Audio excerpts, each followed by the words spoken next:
So I was looking for the internet used stuff for sale, and I use something here in Ottawa called Kijiji. There's a few things, but Kijiji is probably the biggest one. And I noticed there's a ATSC, that is HDTV over the air capture card for $15. And I had some concerns in general about being able to get drivers and whatnot. And I guess the guy decided that he would make counter offer of like $5 for it. And I said, yeah, that's definitely something I'm going to want to pick up. So my understanding is this card was part of maybe an HP system, and it was made specifically for HP by Avermedia. So it so happened that I had another Avermedia card, which is only a few model numbers away, that I got back in like 2008 from some guy who worked at a CSIS building. And like I was out in the parking lot waiting, and some guards were like looking weird at me, but the guy came out and he sold me this card. But after a few years, it started kind of like not being recognized by the system. Then you'd like not use it and it would work, and then you use it and it would disappear again. And I sort of came to the conclusion it wasn't reliable, so I no longer used it. But it turns out that this card has like a full size bracket, and the one the guy was selling only has the half size bracket. So one of the reasons I got the card, originally I didn't think I could use it, but I decided I could transplant it. It turns out I can definitely transplant it. It's the same manufacturer, and it fits exactly onto the other card. So this is the card I purchased with the transplanted bracket off of the other Avermedia card. And spoilers, it turns out that this card does seem to work. It's just that it's very hot. It's concerningly hot, and I'd have some concerns about having my computer. It's really backing up another PCIe card, because as it stands, I have two PCI cards. I have two PCIe cards, and PCI is going away. So as time goes on, those cards become more and more unusable. So when I did get the card, I had no idea what I'm dealing with, and I decided that I'd make the extra effort to get some stuff out of the closet and test it out on that computer instead of sacrificing any good computer of mine. So what I'm doing here is I'm taking the cheapest system I have, which is the parts I found in the dumpster, to test a new card that could cause any amount of damage to a computer if it was totally messed up, right? So the objective here is to put the card into this cheap computer and make sure it basically functions properly. And also on this computer, I want to ensure that the drivers work if I have to install malicious drivers.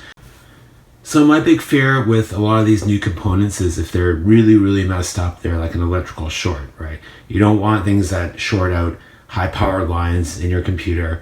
If you're lucky, there's a resettable fuse, but it would at least blow a fuse, if not damage massive amounts of your computer, to have a part that's truly bad.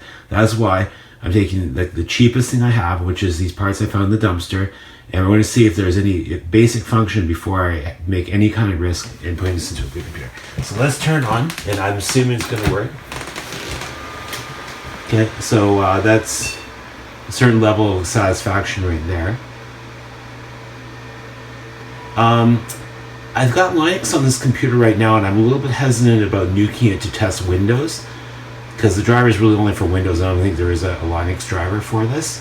So I think I'm going to have to rig up another SATA drive, and then unplug that one, and then sort of rig it up out the side, which I've done before.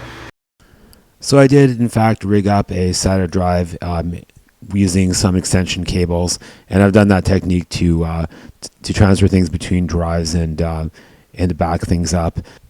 Before I did that, I was crazy enough to try to do a virtual Windows with a PCI pass-through, but guess what? On a Core 2 Duo on a Dell system, IOMMU does not seem to be implemented, so that's a no-go. But down there, that connects to the systems, CX23887, that is the card, so it's being recognized by the system. So when you're dealing with some of these parts that are from brand name computers, just saying you're getting the driver may not be, getting the driver, because it might not let you put it on there. But the particular computer was no longer available for driver download, so you have to sort of resort to these sort of weird sites that are almost more trying to install malware than be a driver. And the weird thing is, I went through the list of the stuff, and the one that was kind of like the most suspicious one is the one that actually worked, and I found that kind of interesting. But this is the page of the only working thing, and it's a good thing because there wasn't a lot of options at that point to get it. So this is the list of all the drivers, suspect drivers I downloaded, and then the final working extracted driver set, which includes the Windows system files and some ROM images I guess it needs internally to function. So I did some attempts to try to force the driver to be other drivers, like my particular card. It wouldn't recognize it because I guess the vendor, the PCID and vendor didn't match, and it wouldn't automatically install a driver for my card with the other card I had. I tried to force it, and it basically worked, but you wouldn't get any output from it. I think it's because the tuners are different. The chips were mostly the same on my card and the other card, so there was a chance that would have worked, but that was a no-go again. And when I did finally put on this final driver, which did work, which thank goodness worked, it did find these stations. These are the stations available to me. I've always had crappy reception here, but I do get a few channels. There's really not that many channels to choose from. I suppose if I was more bilingual, I could get another few, but I don't think that's going to happen.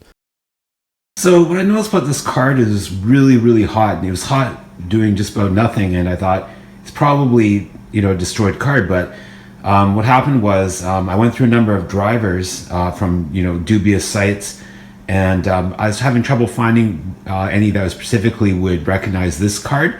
And I eventually did find one of like the 8 or some odd that I found. So it was extremely fortunate. Get it when you can, get the driver when you can, because they're not going to be there forever. And this particular, I did find one, and it installed, and it is working. And I was quite amazed to discover that it is actually going to work. So again, this is a Windows only card, and I could just about run it in a Windows VM under Linux and have it export onto my Linux hard drive or system hard drive, and that may work. I don't think I'm going to use this card just because it's really hot all the time, but I am using another card right now that works reasonably good and is supported by Linux, so I don't need any kind of Windows VM. Thanks for watching.